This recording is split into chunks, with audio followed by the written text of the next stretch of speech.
Já começou a gravar, mas é muito... Cara chato, meu irmão. Tenho pena do editor, viu? Eu, né? Tem não, você não tem pena de editor, não. Os olhos, você pode sair aqui. Vai dar certo, mano. Vai, dá o play aí.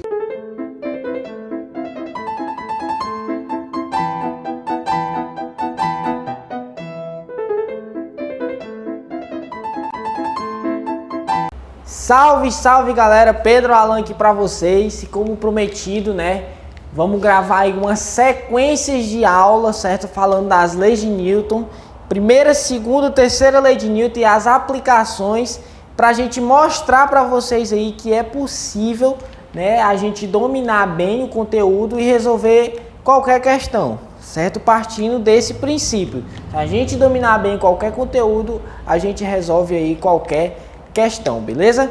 Então vamos lá. A gente vai falar aqui, ó, das três leis de Newton e obviamente a gente vai começar do que, Gabriel? Começar do começo, mano.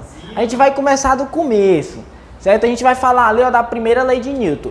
O que diz a primeira lei de Newton? Ela não tem basicamente uma formulação matemática para ela, certo? É mais um conceito, né? A gente precisa definir bem esses conceitos. O que diz a primeira lei de Newton? Ela é conhecida, ó, como a lei da inércia. Aqui, ó, inércia. E o que diz essa inércia? Ela diz basicamente o seguinte: todo corpo que está em repouso, ele tende a se manter em repouso até que uma força resultante atue sobre ele. Certo? Então o que acontece? Como é que eu vou escrever aqui para ficar fácil para a gente, ó? Todo corpo em repouso. Vou deixar aqui com asterisco que a gente vai já comentar isso aqui. Todo corpo em repouso tende a se manter em repouso até que uma força resultante atue sobre ele. Só que imagina o seguinte, essa é a definição aqui da primeira lei de Newton. Certo? A gente vai comentar agora só esse tópico aqui, ó, repouso. O que quer dizer esse repouso? Beleza? Imagina só. Aristóteles, ele dizia o seguinte: só é possível a gente ter velocidade se a gente tiver uma força atuando no corpo. Certo? Aí imagina o seguinte: você tem uma bola lá, tá jogando futebol e você tem uma bola. Aí o que você faz? Você chuta a bola. Quando você chuta a bola, o que é que você observa? A bola, ela vai o quê? Sair do canto. Certo? Como ela saiu do canto, aí você observa que após alguns segundos ela fez o que? Ela acabou de parar. Você chutou a bola e a bola parou. Aí você pode deduzir o seguinte: mas ela parou porque não tem nenhuma força atuando sobre ela para ela continuar o quê? Com uma certa velocidade. Certo? Isso parece o quê? Meio óbvio. Só que isso é o quê? Uma inverdade. Por que isso é uma inverdade? Logo em seguida vem um cara chamado o quê? Galileu Galilei, certo? O que foi que Galileu Galilei falou? Ele disse o seguinte: ó, Aristóteles, tu tá errado. Por que tu tá errado? Ele não só disse que Aristóteles estava errado, mas ele provou que Aristóteles estava errado. Como foi que ele provou? Imagina só o seguinte: isso aqui é basicamente o experimento que Galileu fez, certo? O que quer dizer esse experimento? A gente tem aqui uma rampa, certo? E tem uma bolinha, né, que pode escorregar aqui nessa rampa. A gente vai fazer apenas uma consideração. Quando a bolinha passar dessa linha,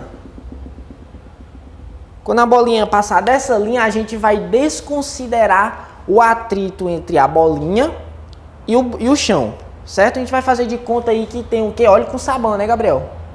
Óleo com sabão, certo? Não tem atrito, certo? Gelo. Aí imagina só, a gente pegou a bolinha, peguei a bolinha, soltei a bolinha. O que vai acontecer com ela? Ela vai descrever essa semiparábola. E quando chegar bem aqui nesse ponto, a gente vai desconsiderar todos os atritos e ela vai continuar o quê, ó? Em uma linha reta. Imagina que essa linha reta aqui, ó, ela é infinita. Como a gente desconsiderou o atrito da bolinha com o bloco, o que vai acontecer com ela quando ela passar dessa linha? Ela vai continuar em movimento retilíneo, o quê? Uniforme, ou seja, com velocidade constante. Por quê? Porque a gente desconsiderou o atrito entre a bola e o chão. Aí a gente pode pegar e olhar o seguinte, né? Fazer a seguinte observação. Quando a bolinha está nesse movimento retilíneo uniforme, ela tem uma certa velocidade. Só que essa velocidade não tem nenhuma força atuando sobre ela. Mas mesmo assim ela continua tendo o quê? Uma velocidade. E é aí onde entra, né, a parte em que Galileu disse que Aristóteles estava errado. Então é possível a gente ter velocidade sem a gente ter uma força atuando nesse corpo. Certo? Quando a gente solta a bolinha, ela passou dessa linha, desconsiderando todos os atritos, ela vai continuar em movimento retilíneo uniforme para sempre. Então é possível a gente ter velocidade sem ter nenhuma força atuando sobre ele. Certo? E daí que também parte, né, ó, esse conceito da inércia. Essa bolinha, ó, ela vai continuar nesse movimento retilíneo uniforme para sempre, até que o quê? Ou ela venha barroar em uma parede, certo? Ou então uma força atue sobre ela. Por exemplo, se a bolinha está andando, eu vou lá e boto minha mão, ou eu paro, ou eu mudo a trajetória dela. Então, ó, o que acontece? A gente pode ter um bloco em repouso, ou seja, parado em relação ao referencial.